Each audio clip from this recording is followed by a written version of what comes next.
So thank you all. A lot of work in two very fast sessions. And where we are now is we're going to hear the reports on the breakouts from those.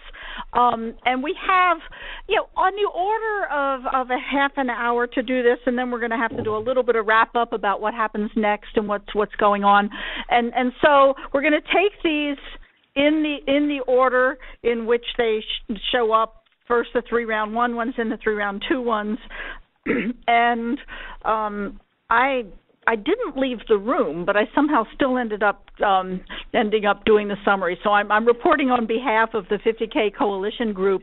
I will say that Carl Reed was there, and is really the major force behind this, and so in some sense can speak far better to this.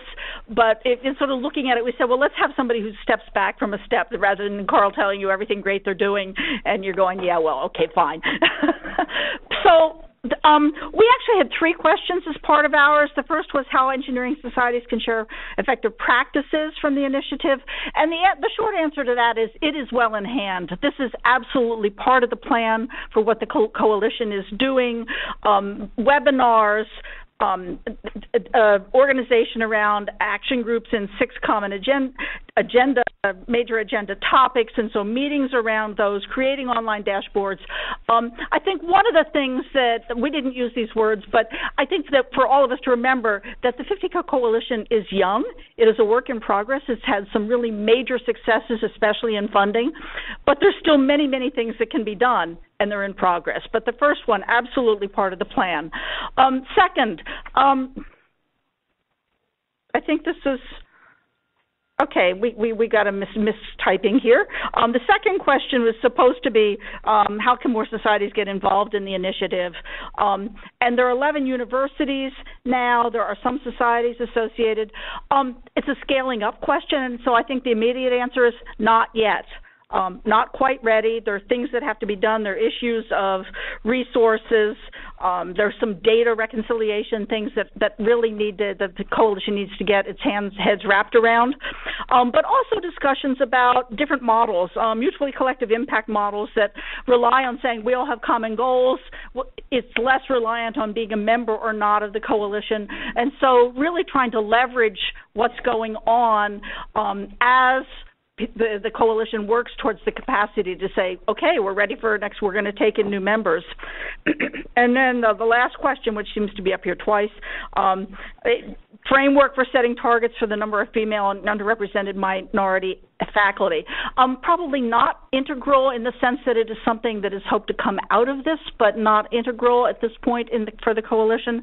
But parallel efforts and a lot of agreement that it is important to do this. Also observations that one of the, you can put pressure from both sides. If you have more students, that puts pressure on saying, could we diversify the faculty? But also if you have more female and underrepresented deans, that is also one of the vehicles that can be effective and play a role in doing this, so not to lose sight of that. So the action plan, 3 actions with 2 timelines under each. First, accelerating the pace at which that additional societies and universities can become part of the coalition. It's a work in progress. The 30 days is to have that discussion with the leadership. The timing, we stretched the 3 weeks a little just as simply because Carl knows when their meetings are coming up, and the 30 days is a good timeline for that target. The second is it possible to be ready by then, and set that as a potential goal.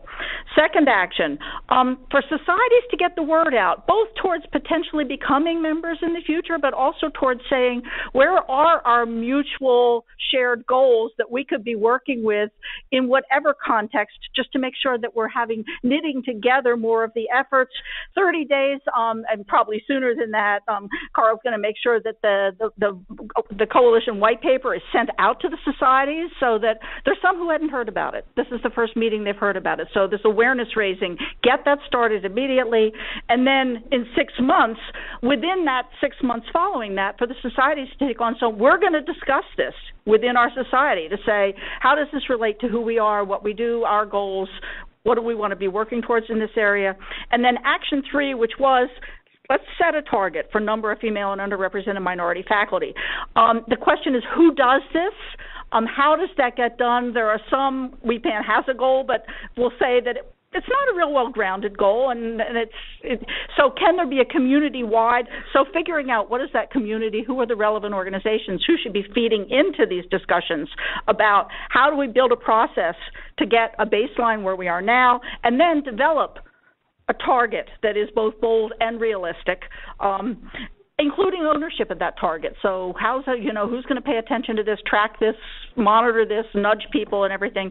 6 months, the draft target and the process associated with it. So that was the first group. And so, changing hats. Second group, how can engineering societies improve the public perception of engineering via marketing a la NCAA?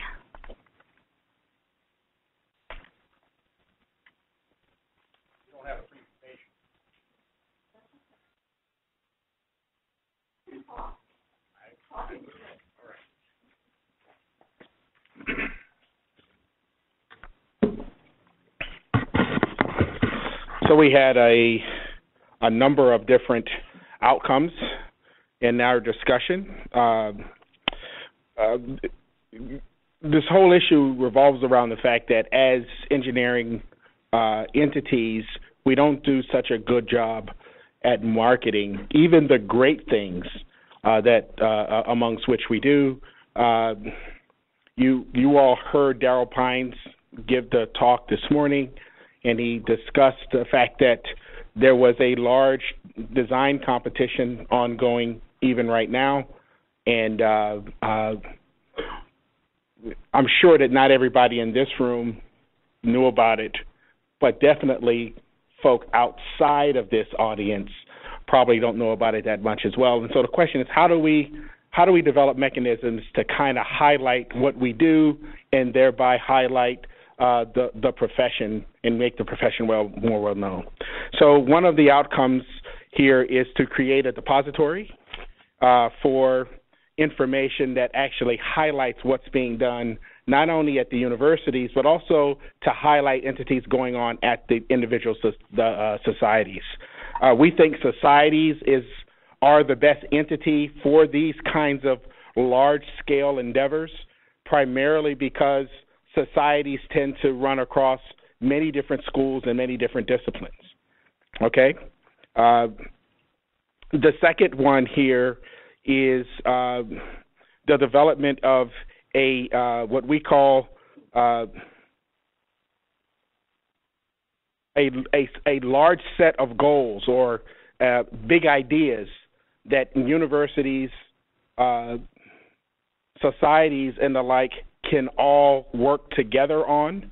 A couple of areas that have bubbled up are on autonomous and driverless vehicles, a rocket to space, robots and AI are three areas where you can have large groups of individuals and teams come together. Different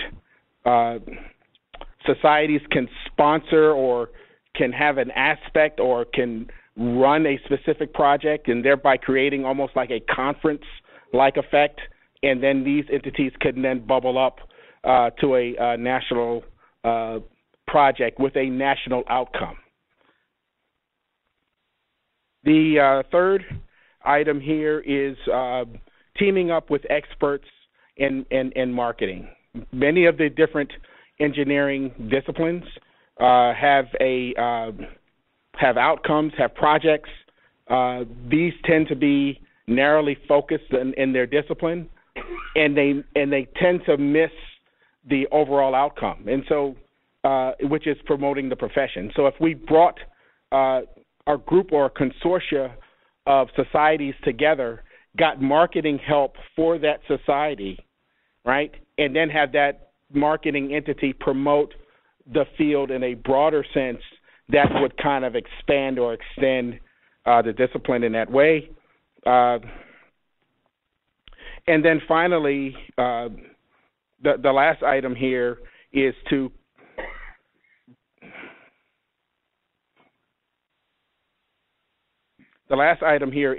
develop outcomes and mechanisms that lead to utilizing, and I'm a little bit confused here with the, give me 1 second.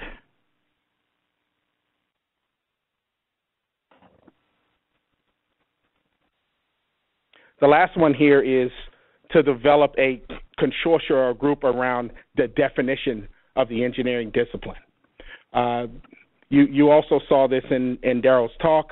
Each of our individual societies have some very focused and others very, very broad definitions of what the discipline means. And for the public, what happens is people can't define what it is we do. And it's hard to define what it is we do because we give them so many different definitions of what it is we do, right? And engineering means one thing to NSBE, it means something else to SHIP, it means something else to SWE, it means something else to IEEE, it means something else to NSPE. And so getting together on a singular, general, more concise definition of engineering, a la the definition that Dan Mote has, would be a good first step for all organizations to have, to speak from that consistent definition, and then let your individual organizational definitions flow from that one. So those are the 4 items that came out of our discussion. Okay. Excellent. Third up, what role can engineering societies play in helping engineering education align with the pace of change in the field? Okay. Carl.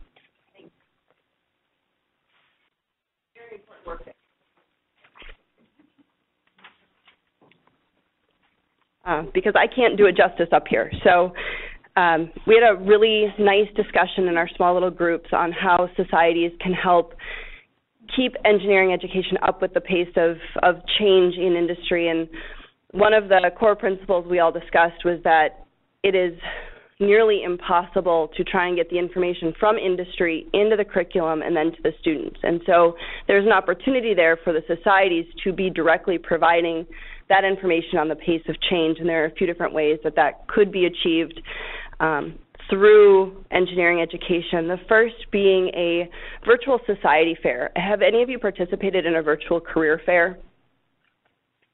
It's about what I expected, one person. It is something that students really enjoy participating in because they're able to do it from the comfort of their dorm room or from the comfort of their computer lab or engineering lounge or whatever. And the industry enjoys it because they don't have to pay to send their recruiters out to 279 different locations throughout the year to interview students.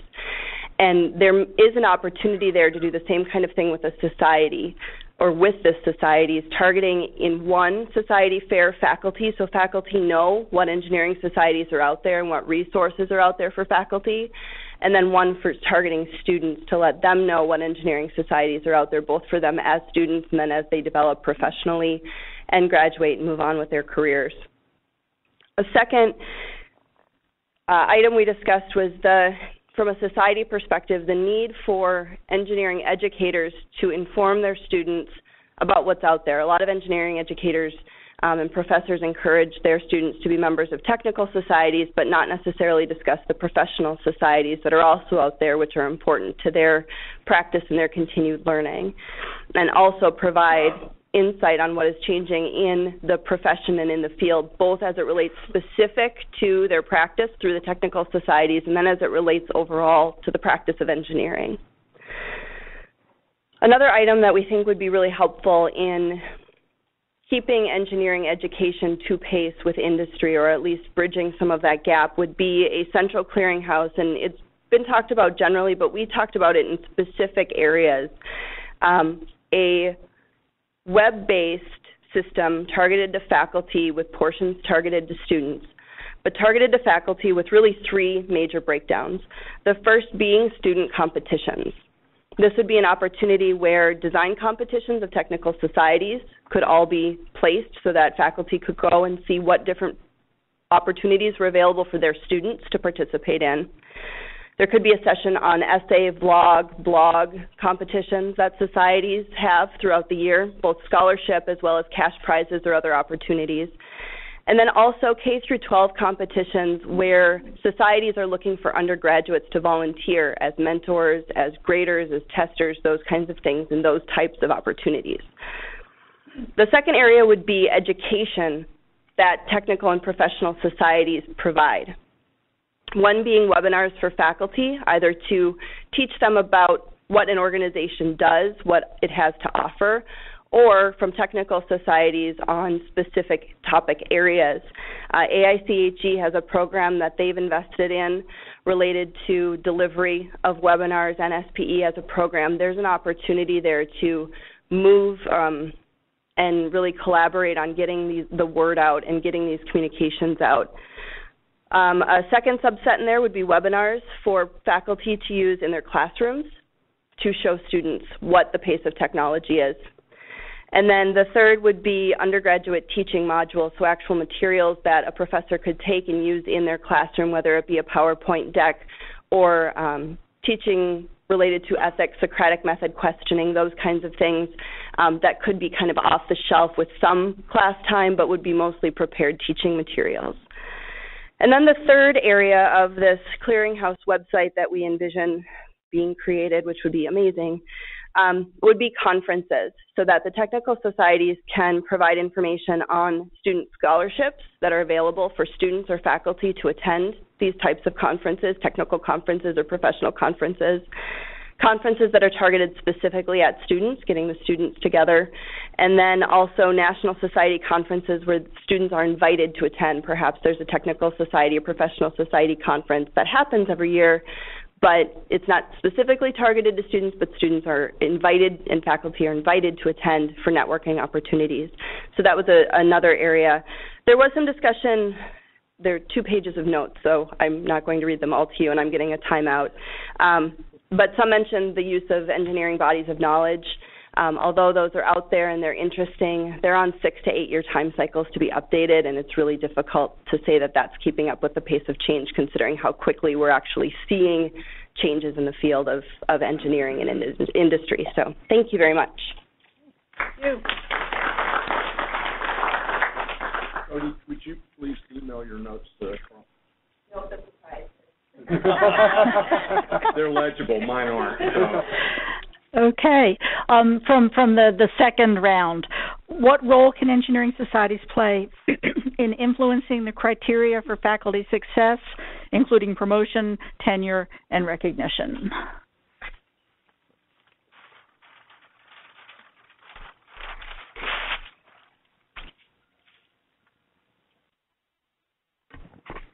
Hello, my name is Tassos Levrindis. I'm Department Chair of the Department of Aerospace Engineering at Embry-Riddle University at Daytona Beach.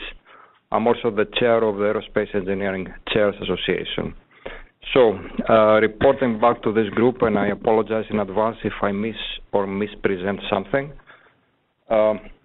We had 2 little things that I'll put in the beginning. One as a goal that can be done shortly. One of them is ask ASEE to collect data for non-tenure track faculty. It appears that the data has been collected, including women and minorities, just for tenure track faculty. It's a small thing to add this to there because we need to keep track of all faculty. Second thing is that one person in our group suggested that maybe the societies can actually help with looking at the impact of publications beyond the citations. There might be impact in the broader society that is more difficult to measure. So maybe societies can provide some guidance to that. Then we got the whole thing about who is making the decisions. Decisions for promotion and tenure are made by chairs and deans. So the action items we had was towards these groups, is that we need to have workshops for the chairs to see what are they doing and why, and how they're mentoring, and how they should mentor assistant professors and associate professors. It appears that ASME has been doing some of that, not all of it, and maybe this can be used as a model, and other societies can follow and talk with them and do that in their discipline things. And there are chairs meetings organized by all societies once or twice a year, so this could be part of these meetings, how to do that, how to change, to keep mentoring people and informing them what needs to be done. Now, the last item that we discussed is that at ASEE, once a year, there is a dean's meeting. So there, because this is the top leadership for engineering, this issue of promotion tenure can be brought up. And the idea or the way to look at it is broaden the lens. These are words that were used in the group. Broaden the lens that we're looking at this. We want to include things that are currently covered by the professors of practice and teaching faculty in addition to what we already have. And start this discussion going because one idea that was mentioned is that the current formula for professional practice and teaching faculty being non-tenure track creates second-class citizens. One idea is to put these activities in the promotion and tenure, so you have you throw out these terms, and everybody is a professor, but some of them have different areas of expertise, which could be teaching or practice or however you want to call it. And then the last thing that was mentioned is that can the same group, because this is a term that is one year goal, these people meet once a year, can the same group of the deans talk with the newest news and world agencies so they can try to change the rankings about how it will be done to include some of these activities. And then we stop with thinking that this might be easier said than done. We have to develop new metrics, and I think somewhere there we run out of time. Let me add one more thought: is that you have to change all these people's minds. Let me share you my joke what was told to me when I took over as a chair. People ask me what's the difference between a full professor and a terrorist, and we all know the answer. You can always negotiate with a terrorist. The point of the joke is that for full professor it's very difficult to change their mind about anything, including the promotion and tenure process. So part of the mentoring that has to be done is not only for assistant and associate professor, but also the full professor, the people that are going to vote. And this is probably easier said than done. So let me stop here.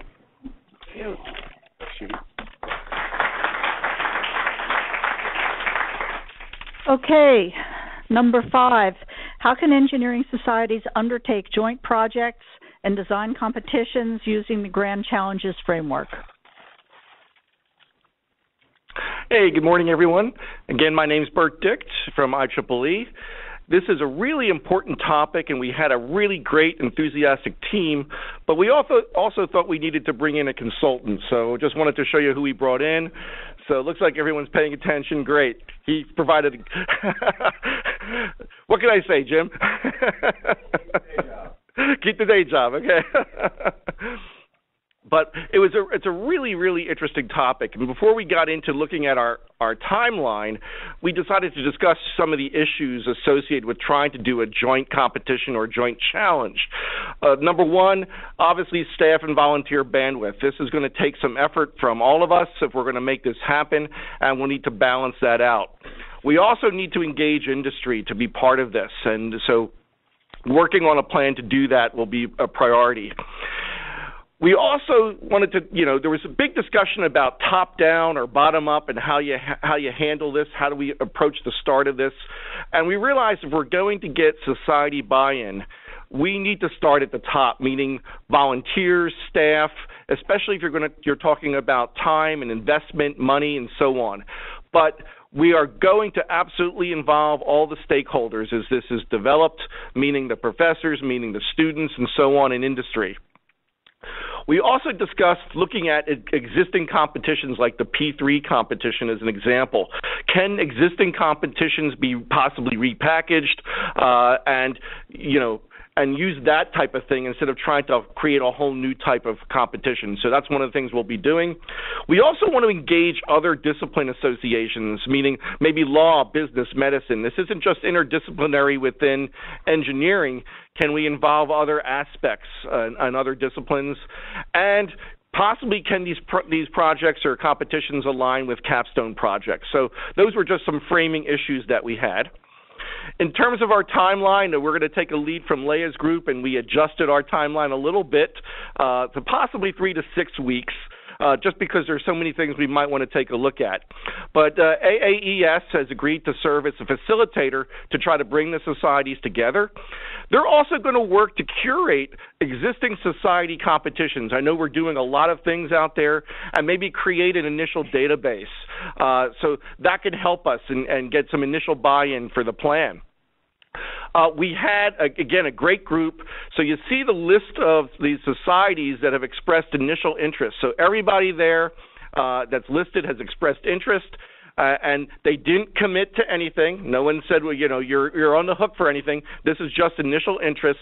So we're actually going to start with an initial meeting between AAES, NAE, ASEE, and IEEE, just to put some outlines together of what the competition how this might work between the societies, the competencies that were going to be required, and developing a communication plan, because we're obviously going to want to invite other societies that were not part of this meeting and get them to be part of the process. Again, also, as I mentioned in the last slide, start researching those existing projects like P3 and seeing what we can use, and also coming up with an initial industry outreach plan to get them involved. On the 6-month side, we really want to be able to finalize which societies will take part in this joint competition by 6 months out. And within that part, define the competition framework. What are we going to be doing? And how the NAE Grand Challenges align to that. Define what society roles and responsibilities we have. Come up with an initial competition timeline. Do we want to try to start this in 2018, for example? A marketing communication plan to get this out to the universities, to get these out to the students so they can take part in it. And one ambitious piece there is there's a Global Grand Challenges Summit that's going to be taking place in July. And if we can possibly have some initial information or an initial plan and be able to announce it at that time. That's a goal. It's ambitious, but that's what we're aiming for. So, again, it was a great group, great discussion, and I'm really excited about the opportunity here. So if you weren't part of this discussion and you want to take part, just let us know, and we're looking forward to making some great progress over the next few months. Thank you. Jim. Is this intended to be a student competition? Student, yes. Not members, practitioners, not faculty? Student competition, yes. Should have clarified that. Good point. Okay, thanks, everybody. Okay, last up, what's the role of engineering societies in providing training as part of engineering education? And it's Anne. We, too, had a wonderful discussion. I think we may see that some of the things that we discussed kind of come into some of the other discussion we had on how we are looking forward in engineering education. How do we kind of keep up with what's going on? But one of the interesting things we talked about was, could ABET serve as a place, a convener of societies to come together and develop workshops for faculty as far as developing how they're going to be teaching in engineering education, how they're doing their teaching, how they're taking in some of the things that societies do. Maybe they could co-sponsor faculty workshops. We talked about a gap assessment. Is there really a gap? What do faculty say is missing from the professional piece, but what, more importantly, do societies say that our graduates are missing? We've had some of those papers come out and some of those articles. Maybe it's time to look at that again and see if things have changed based on what we've done. The idea of, we talked a little bit about K-12. We tried not to focus on that too much, but how do we prepare teachers then in K-12 so that we are starting to get the pipeline then that's coming into our universities? Are there things we can learn about the training of K-12 teachers that we might be able to apply to the training of engineering teachers or to the training of our students to then teach in K-12? And I would say the last thing, which I thought was a really great idea, and I know some folks have already put that down as one of their action items, is developing a connection with specific faculty members in departments. How can those societies identify those faculty members who can be strong advocates for what is happening in the society, as well as the kinds of tools that are available through the societies, the webinars, the podcasts, things like that that are going to help in training. How can you connect directly with a specific faculty member who can then kind of disseminate that information more broadly to have that champion within a department that can really help to move things forward within the department? Did I miss things that people wanted to say? Yep. Great. Thank you.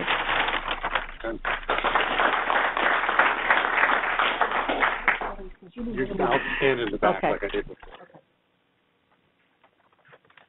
Great, thank you. Okay, so really this last part is to just quickly run through what is next for this, and there are specific things so I think based on especially the opening yesterday from Proctor Reed and Elliot's NSF perspective on this is a project that it's a grant from the National Science Foundation to the National Academy of Engineering for the purpose of exploring this space, convening, so the Academy's role is a convener to create the opportunities to have these discussions about what is the role or what could be the role of engineering societies in undergraduate education. So immediate next steps, as part of that project, there will be regional sessions that are going to build on what happened here, and so it's not going to start from scratch. We're having a steering committee meeting like immediately after this to take into account what did we hear here, what did we learn, and how does that start to shape these regional sessions. So it's a way of starting to push out the ideas that came out of this and to get reactions from a broader and in some cases perhaps different community. Individually, Karen Peterman, who is over there, back there, got it, will be following up with you for evaluation of this, but also some more survey work to come out of this project. We've mentioned a couple times at the beginning that there is a website for this effort. The project website, and it's probably in the emails that you got also, but it's www.nae.edu/projects/126089,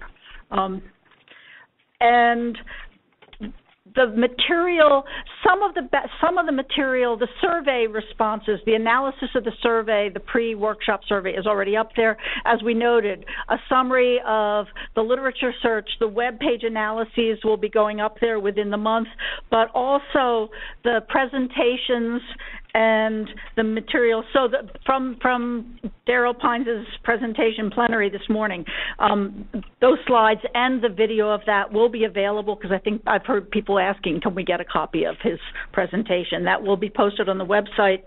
One of the requests that went out early on in parallel with the literature search, but also with the survey, was still looking for testimonials, because this idea of collecting activities, what are you doing? I know that Don in one of his groups explicitly said, people, we need to collect what you're doing, send them in, and by all means send them to Don, that'll be great. Send them to Ken too, because one of the intentions here is to collect what is happening and to be able to make that available. One of the parameters about this being a National Academy activity is that there's not going to be a value judgment. One of the things that's clear, this is a workshop. The Academy is not going to be making recommendations. That's a very different process for how the Academy does that and what's required to do that, and that was never the goal here. So it's not going to be perhaps labeled best practices, because best has implications about somebody having evaluated it and then how did they do that. But how we have this vehicle for collecting summaries of activities, things that you are doing, and getting them in a place that we can direct people to say, you want to see what's happening in this area, go to it. The Academy's role, the committee's role is to explore this. But at the end of the day, so we just heard reports from 6 breakout groups around 6 really major topics that have the potential to change how people look at us, how we think about ourselves, how we get involved, what goals have we say they rise to the top that we got to be paying attention to this. And that's been a product of this workshop. But at the end of the day, if it's going to happen, you're going to make it happen. I will include me in the we. We're going to make it happen, but it's not the Academy. I'm looking at Ken. Ken's like, the Academy's not going to make it. The Academy's not going to own any of these projects directly. As work proceeds on them, there are opportunities to say who will fund this, who will want to run with it, how does this come out of this, are there further work, and some of that's going to happen in the planning that you do in the next 6 months. But when it really comes down to it, if these ideas are to go further, it's going to take this community. It's going to take the community of the societies in partnership with the communities relevant academics, the communities of industry. And so this is the last part. We're distributing envelopes, and Ken's going to explain what happens with this. Yeah, I see people putting the envelopes away. Take them out again. You're not leaving with those. The idea here is there's 2 cards in each of your envelopes. We want you on one card, on a single card, write down what you're going to do, what action item you're going to do, again, in the next 3 weeks and the next 6 months. You keep that card. You take that card with you to remind you what you promised us to do. Write down the same exact information on the second card and put it in the envelope and put your address on the envelope. Because what we will do is in 6 months, we will mail that envelope back to you to remind you what you said you were going to do. Now, this was Leia's idea, and I think it's a great one. It's worked before, so make sure that you fill out those 1 cards, take the 1 card with you, put the second card in the envelope, address the envelope, and leave them back here with Carl or myself. And then that way, we'll keep the process going. Keep talking, because really what got accomplished here today and the things that I think we're all hoping will come out of it are happening because people are connecting and talking to each other, and that's really at the heart of getting started. It's not, doesn't say we're going to, where we're going to end up, but it certainly is essential to how we're getting started. And so I'm going to simply wrap up by thanking again the steering committee that has worked really, really, really hard and intensely. I was going back over my notes for this, and based on one of the phone calls Ken and I had for last night's dinner, my note said, intense working meeting. That was about right. So to thank the members of the steering committee again, to thank Ken, steering committee. Certainly to thank Ken and Carl and Amy and Albert, who are the fellows, the NAE fellows, who've been working so hard and supporting us. Proctor for keeping us all on track and supporting us. So thank you all. And a huge thanks to all of you, because it was your inspiration, your energy, your insights, your commitment that have really kept these conversations going but growing over the course of the last 2 days, and with we hope we'll keep it going through the individual actions that are going to happen. And so with that, again, lunch out there, you can take it here or at the breakout rooms we've been using, and once things go up on the website, we'll probably send something out saying go look at the website. Yeah, and so you'll be hearing from us about as things get posted, so you can have access to the records from this, and also you'll be hearing from us in 6 months to say, so how's it going? So thanks all very much.